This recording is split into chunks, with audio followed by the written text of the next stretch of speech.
The person sitting across from you is smiling. They are telling you about their day. They laugh at your joke. They express concern when you mention a problem. They behave exactly like someone who is conscious, who has thoughts and feelings, who has an inner subjective experience. But what if they do not? What if behind those eyes, behind that behavior, there is nothing?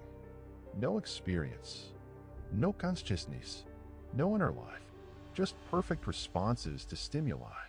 A biological machine processing information and producing appropriate outputs without any subjective experience whatsoever. You cannot tell the difference. Brain scans would show identical activity. Their verbal reports would claim consciousness. Their behavior would be indistinguishable from yours.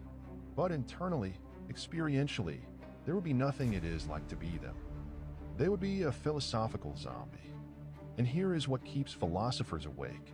You cannot prove they are not. Worse, you cannot even prove that you yourself are not a philosophical zombie. You believe you are conscious. You believe you have inner experience. But a philosophical zombie would believe exactly the same thing. They would report being conscious. They would argue for their own consciousness as passionately as you do. So, how do you know? How do you know that your certainty about your own consciousness is not just another behavior pattern? Another output with no experiential reality behind it?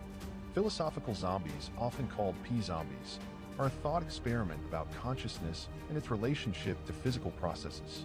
A P-zombie is defined as a being that is molecule for molecule, atom for atom identical to a conscious human but lacks consciousness entirely. They have no subjective experience, no qualia, no inner life, nothing it is like to be them. Yet their behavior is identical to conscious humans because their physical structure is identical. If you meet a P-zombie, they will tell you they are conscious. They will describe their experiences. They will argue about philosophy of mind. They will claim to feel pain when injured, pleasure when satisfied, confusion when uncertain. But these are just behaviors, responses to stimuli. There is no actual pain experience, no actual pleasure, no actual confusion, just informational processing producing appropriate behavioral outputs. The philosopher David Chalmers developed the zombie argument in the 1990s as a challenge to physicalism. Physicalism claims that everything about the universe, including consciousness, is ultimately physical. That mental states are identical to or supervene on physical brain states. That once you have all the physical facts about a brain, you have all the facts, period. There is nothing left to explain. But Chalmers argues that P-zombies are conceivable. We can coherently imagine a universe physically identical to ours where beings exist with all our physical properties, but no consciousness. If this is conceivable, it is metaphysically possible. And if it is metaphysically possible for physical processes to occur without consciousness, then consciousness is not reducible to physical processes. Consciousness must be something extra, something beyond physics. This is the zombie argument. If zombies are conceivable, physicalism is false. Because if beings can be physically identical yet one has consciousness and one does not, then consciousness is not determined by physical properties alone. It involves non-physical properties. Dualism or property dualism must be true. Mind cannot be reduced to matter. Physicalists have several responses. Some deny that P-zombies are genuinely conceivable. They argue that when you try to imagine a being physically identical to you but without consciousness, you are actually just imagining a being that lacks certain behaviors or seems unconscious. But a true P-zombie would exhibit all the behaviors of consciousness because those behaviors flow from physical brain states, and P-zombies are physically identical to conscious beings. If you imagine away consciousness, you necessarily imagine away the physical processes that produce conscious behaviors, which means you are no longer imagining something physically identical. Others argue that conceivability does not entail possibility. Just because you can imagine something does not mean it is metaphysically possible. People once believed they could conceive of water that is not H2O. But once we discovered that water is necessarily H2O, we realized we were not actually conceiving of water at all.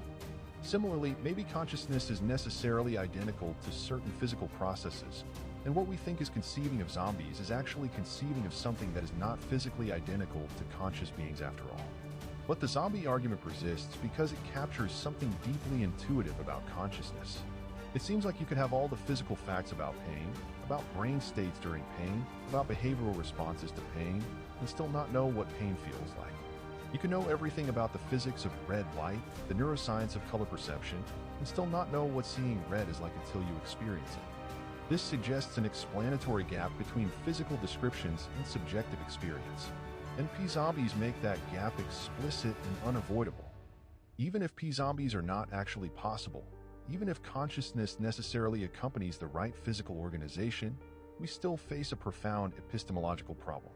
How do you know other people are conscious? You have direct access to your own consciousness. You experience your own qualia. You know what it is like to be you. But you have no direct access to anyone else's inner experience. You only observe their behavior. When someone says they are in pain, you observe pain behavior, grimacing, verbal reports, avoidance, but you do not experience their pain. You infer that they are having an experience similar to your pain experiences based on behavioral similarity. But what if that inference is wrong? What if they are perfect behavioral mimics without any inner experience? What if they are P-zombies? You might argue that pain behavior is caused by pain experience, so observing the behavior gives you evidence of experience. But this assumes a causal connection between consciousness and behavior. P-zombies challenge exactly that assumption. If P-zombies are possible, then identical behavior can occur without consciousness. So behavior cannot be evidence for consciousness. The inference from behavior to experience breaks down completely.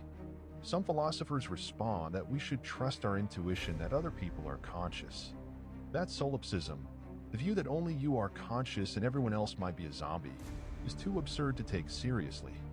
But absurdity is not a philosophical argument, and the worry is not merely academic. If you cannot verify that others are conscious, then claims about consciousness become unfalsifiable. And unfalsifiable claims are scientifically meaningless. Consider artificial intelligence. When advanced AI systems report being conscious, claim to have inner experiences, express emotions and desires, how will we determine if they are actually conscious or just sophisticated P-zombies? We cannot inspect their subjective experience directly. We can only observe their behavior and measure their physical processes. If those match human patterns closely enough, we conclude they are conscious. But matching patterns is exactly what a P-zombie does. This creates genuine ethical problems. If you cannot verify consciousness in others, you cannot determine who deserves moral consideration. Pain matters morally because it is experienced as bad. But if someone might be a P-zombie, their pain behavior might indicate nothing experientially negative. Harming them might be no worse than damaging a sophisticated robot. Not because they are a robot, but because they might have no inner experience to be harmed. You might object that this is ridiculous. Obviously, other people are conscious. But notice you cannot give a non-circular argument for this. You cannot point to behavior because zombies have identical behavior. You cannot point to brain activity because zombies have identical brain activity. You cannot point to verbal reports because zombies give identical reports. Every piece of evidence you could offer for someone else's consciousness is evidence that a P-zombie would also provide. The only thing a P-zombie lacks is phenomenal consciousness itself, the subjective inner experience, the what it is likeness. But that is precisely what you cannot observe from the outside. It is private, accessible only to the experiencing subject, which means it is epistemically isolated. You know you have it, but you have no way to verify that anyone else does. This might seem like a problem only for philosophers, but it has real implications. When you empathize with someone, you imagine what they are experiencing. You project your own phenomenology onto them. But if they might be a P-zombie, this projection is potentially empty. You are imagining experiences that might not exist. Your empathy might be directed at nothing. When you love someone, part of what you love is who they are on the inside. Their thoughts, feelings, experiences. But if they might be a zombie, there is no inside. There are just behaviors you interpret as indicating an inside. Your love might be directed at an illusion you constructed, a narrative you imposed on behavioral patterns that have no experiential reality. If you are starting to feel deeply uncomfortable, if this is generating genuine epistemic anxiety about whether the people you know are conscious, subscribe to this channel. Because philosophy at its best does not provide comforting answers. It reveals uncomfortable questions you cannot escape once you see them. The problem of other minds has troubled philosophers for centuries. Descartes worried that other people might be automata, sophisticated machines without consciousness. The zombie thought experiment just makes this worry precise and unavoidable. And physicalism makes it worse, because if consciousness is identical to physical processes, and physical processes are all third-person observable, then consciousness should be third-person verifiable. But it is not. You cannot verify consciousness in others, which suggests consciousness is not identical to observable physical processes after all. Now the thought experiment turns truly disturbing. You have been assuming you are conscious while worrying about whether others are. But how do you know? You believe you are conscious. You believe you have inner experiences. But a P-zombie would believe exactly the same thing. A P-zombie would be absolutely certain of their own consciousness. They would find suggestions that they might lack consciousness absurd, just like you do. So what distinguishes your certainty from a zombie's false certainty? You might say that you directly experience your own consciousness. You have privileged first-person access. But again, a P-zombie would report having exactly that. They would describe their privileged access. They would claim direct experience. The words they use and the confidence they express would be indistinguishable from yours. So how do you know your certainty is based on actual experience rather than just being another behavior pattern? Here is where the argument becomes genuinely paradoxical. If you say, I know I am conscious because I experience my consciousness directly, you are assuming the conclusion. You are assuming you have experiences. But that is exactly what is in question. A P-zombie would make the same assertion with the same confidence despite having no experiences. So the assertion proves nothing. You cannot step outside your own perspective to verify that your perspective is experiential rather than just behavioral.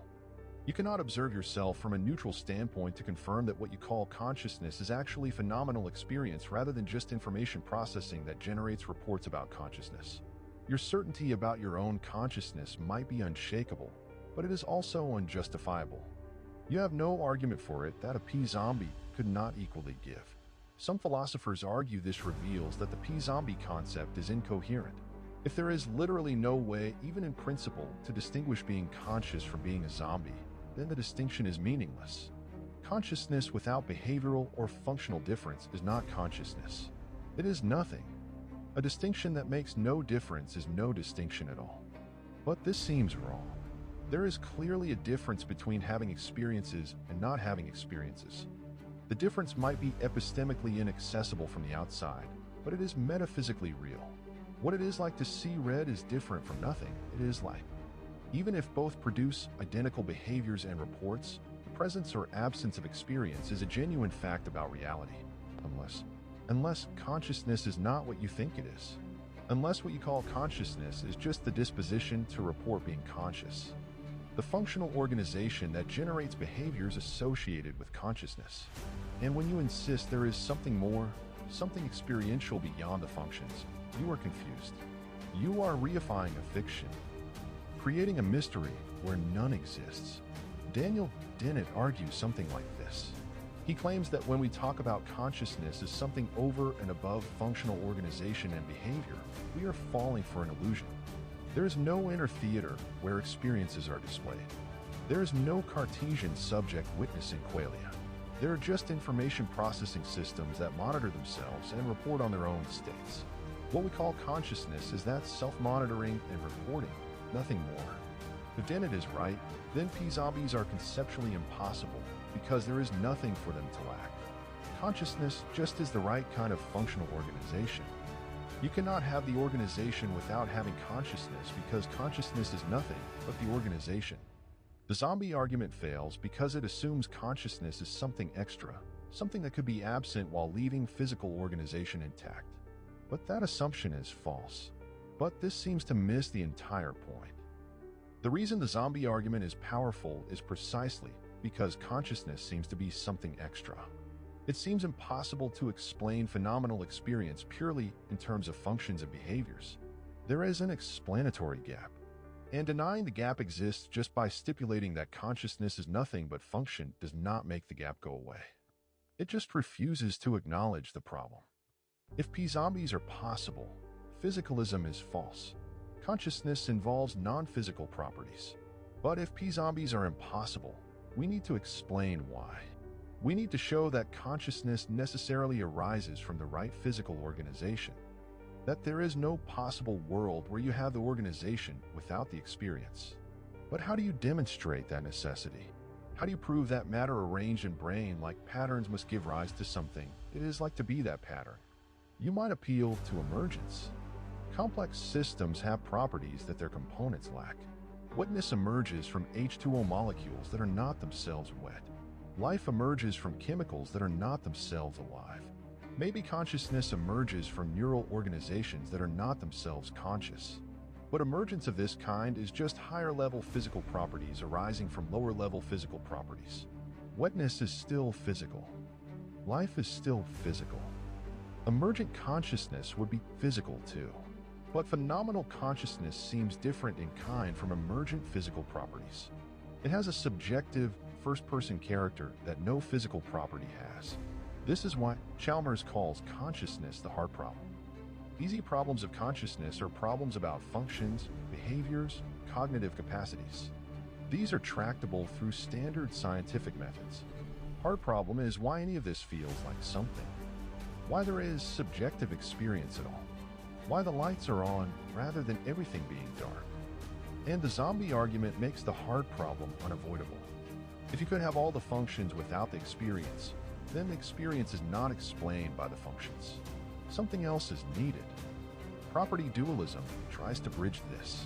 It says there is one substance, matter, but it has two kinds of properties, physical and phenomenal. Phenomenal properties supervene on physical properties. Certain physical organizations give rise to phenomenal properties necessarily. But phenomenal properties themselves are not reducible to or identical with physical properties. They are something new, something extra, that emerges at the right level of complexity. But this creates the combination problem.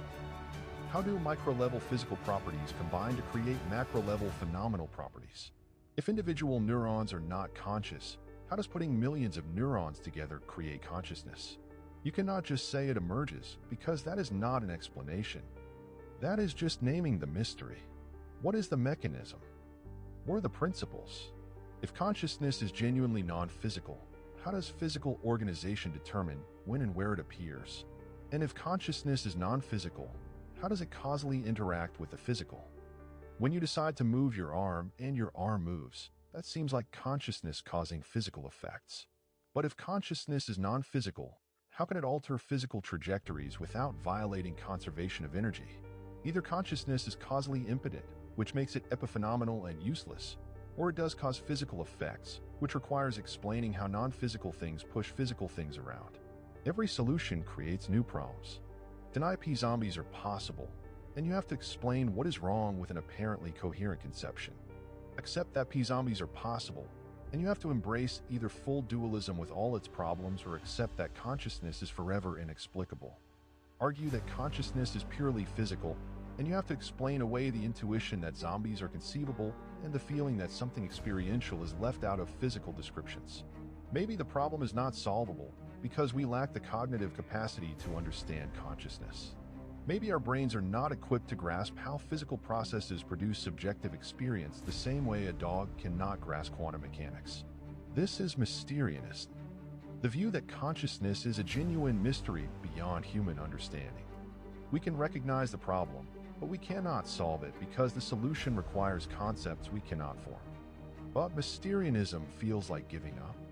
And even if it is true, it does not tell us which position is correct. It just says we cannot determine which position is correct. We are left with the zombie argument unresolved. Powerful intuitions pulling in opposite directions. No way to decisively settle whether consciousness is physical or non-physical. No way to verify whether others are conscious or zombies. No way to prove even to ourselves that we are not zombies mistakenly believing we are conscious. Look at the person next to you. Are they conscious? Do they have inner experiences? Is there something it is like to be them? Or are they a perfect behavioral mimic with nothing inside? You have no way to know for certain. Their behavior tells you nothing because zombies would behave identically. Their brain activity tells you nothing because zombies would have identical brain activity. Their sincere reports of consciousness tell you nothing because zombies would make identical reports. You believe they are conscious because you project your own consciousness onto them. Because it seems obvious. Because the alternative is too disturbing to accept. But belief based on what seems obvious is not knowledge. And the alternative being disturbing does not make it false. The epistemological problem remains. Other minds are forever inaccessible. Consciousness in others is forever unverifiable. And if you cannot verify consciousness in others, you cannot even verify it in yourself beyond doubt. Because your certainty might be just another behavior, another output of information processing. A zombie's conviction feels identical to yours from the inside because zombies are defined as functionally identical. So your unshakable certainty proves nothing. This is the deepest implication of the philosophical zombie thought experiment. It reveals that consciousness, if it exists as something beyond behavior and function, is epistemically isolated, private, unverifiable. Each consciousness, if it exists, is trapped in its own subjective space with no bridge to any other subjective space. No way to confirm that other subjective spaces even exist. Solipsism becomes not just possible, but unfalsifiable. Physicalists avoid this by denying that consciousness is anything beyond the right functional organization. If consciousness just is certain patterns of information processing, then detecting the patterns is detecting consciousness. P-zombies become impossible because there is no consciousness essence to be absent. But this solution requires accepting that subjective experience is nothing more than functional organization, which seems to miss what makes consciousness special and puzzling in the first place. Dualists avoid it by embracing the irreducibility of consciousness. Yes, consciousness is private and unverifiable in others. That is because it is fundamentally subjective. It cannot be reduced to objective third-person descriptions. But this leaves consciousness mysterious and its causal role unclear. If consciousness does not alter behavior, it seems useless. If it does alter behavior, it seems to violate physical law. The zombie argument has been debated for decades. Physicalists keep trying to show that zombies are inconceivable or impossible. Dualists keep trying to show that consciousness necessarily involves something beyond physics. Neither side has definitively won. The thought experiment remains powerful because it touches something deep about the nature of experience that neither purely physical nor purely logical arguments can fully capture. Maybe that is the real lesson. Not that P-zombies are possible or impossible, but that consciousness is genuinely puzzling in ways that standard philosophical methods cannot resolve. That we face a genuine mystery about how subjective experience relates to objective reality. That the gap between third-person science and first-person experience might not be closable. That consciousness might always remain at least partially mysterious because understanding requires stepping outside our own subjective viewpoint, which is impossible. If you finished this video without certainty, if you found yourself questioning whether the people around you are really conscious, if you wondered even for a moment whether you might be a zombie who only believes they have experiences, share this. Because the philosophical zombie thought experiment is not about weird hypothetical scenarios. It is about whether we can ever truly know that consciousness exists anywhere other than in our own immediate subjective experience. And the answer might be no. We might be forever trapped in our own phenomenal spaces, unable to verify that anyone else has one, unable even to fully prove that we have one ourselves. The person next to you might be conscious. They might be a zombie. You will never know for certain. That uncertainty is not a failure of knowledge. It is a structural feature of consciousness itself. If consciousness is real, it is private. If it is verifiable, it is not consciousness in the phenomenal sense. Choose which impossibility to accept. There is no comfortable middle ground.